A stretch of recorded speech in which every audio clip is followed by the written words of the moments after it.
ঈদ মানেই আনন্দ, আর সেই আনন্দ সবার সাথে ভাগাভাগি করে নিতেই সংস্কৃতি মন্ত্রণালয় ঈদের আগের দিন রাতে আয়োজন করেছিল আনন্দ উৎসবের। সন্ধ্যা থেকে মধ্যরাত পর্যন্ত শিল্পকলা একাডেমির নন্দন মঞ্চ মুখরিত ছিল মেহেদি উৎসব আর সঙ্গীত আয়োজনে। বিস্তারিত সুমনা সুমির প্রতিবেদনে।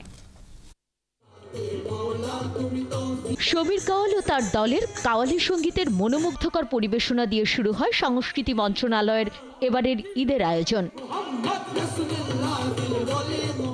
একদিকে গান, অন্যদিকে মেহেদি উৎসব। শিশু কিশোর থেকে শুরু করে প্রবীণরাও হাত রাঙান মেহেদির সাজে। ঈদকে ঘিরে এই আনন্দ উৎসব যেন হয়ে উঠেছিল সামাজিক বন্ধনের এক প্রাণবন্ত মিলন মেলা। রাতের গভীরতা যত বেড়েছে ততই সুরের মূর্ছনা ছড়িয়ে পড়ে পুরো প্রাঙ্গণ জুড়ে।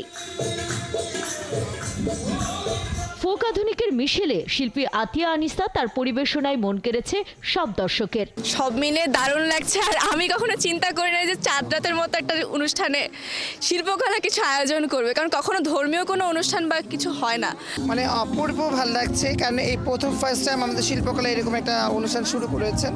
আর আমরা শিল্পী হিসেবে তো মানে খুবই অনুভূতি যে আসলে আমাদের যে এই বাংলাদেশে একদম ফার্স্ট টাইম হচ্ছে, এটাই আমাদের ভালো লাগছে আর কি। এবারও আনন্দ উৎসবটা হচ্ছে, এটা খুবই ভালো একটা আয়োজন।